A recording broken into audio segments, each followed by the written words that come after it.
نفسنا. بالکل مسائل حل ہو جائیں گے. ایسی ویڈیو ہے جو آدمی بھی یہ ویڈیو سنے گا، اس کا پڑھنے سے کوئی تعلق نہیں ہے، اتنا زیادہ سننے سے تعلق ہے. بلکہ جب یہ مجھے جو آدمی سن رہا ہوگا، یہ ویڈیو سن رہا ہوگا، اگر اس نے پکا تہیہ کر لیا کہ میں یہ کام کروں گا تو مسائل حل ہونا شروع ہو جائیں گے.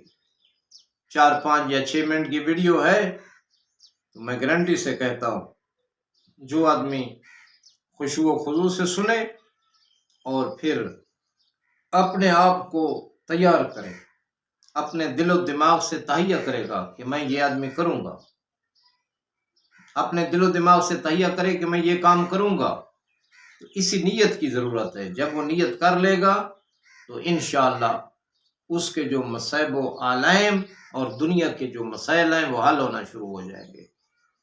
یہ چیزیں موجود ہیں، مگر یہ چیزیں کرنے سے حاصل ہوتی ہیں، ایسے تو حاصل نہیں ہوتی. تو میں ہوں آپ کا میزبان مخدوم سید اعجاز حسین شاہ. کرنی چینل سے بات کر رہے ہیں. جنہوں نے اب تک کرنی چینل کو سبسکرائب نہیں کیا، ویڈیو کی اجازت، عمل کی اجازت لینے کے لیے کرنی چینل کو سبسکرائب کرو، خوبصورت کومنٹ لکھیں. اور جو آدمی ویڈیو کو سنتا نہیں ہے، سکپ کرتا ہے اور آخر میں 15 سیکنڈ کی دعا میں شامل نہیں ہوتا، اس کے کام نہیں ہوتے، وہ اعمال کی دنیا میں کامیاب نہیں ہوگا.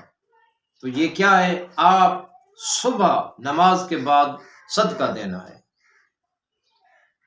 ضروری نہیں ہے اتنا صدقہ دینا ہے، جتنا بھی آپ کا دل و دماغ مانے، جتنی آپ کی استطاعت ہو. پورے گھر کا صدقہ دیں، پھر رات کو سوتے وقت بھی صدقہ دیں. صبح صدقے کے بعد بیٹھنا نہیں ہے تاکہ آپ کا وقت بچ جائے. جو کام کر رہے ہیں آپ کام کرتے رہیں اور سورہ فاتحہ پڑھتے رہیں. 9 بار سورہ فاتحہ پڑھیں.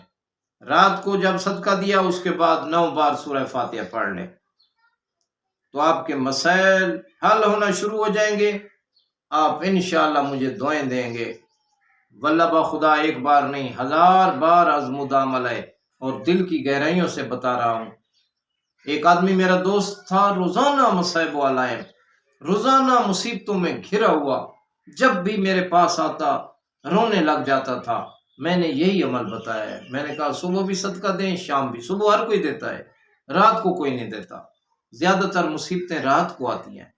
صبح یہی راز ہے، صبح نماز کے بعد صدقہ پورے گھر کا صدقہ دیں اور رات کو بھی پورے گھر کا، تمام کنبے کے افراد کا صدقہ نکال کر یہ اپنا معمول بنا لو. صبح بھی سورہ فاتحہ پڑھنی ہے، رات کو بھی 9 بار پڑھنی ہے. اتنا لمبا چوڑا عمل تو ہے نہیں.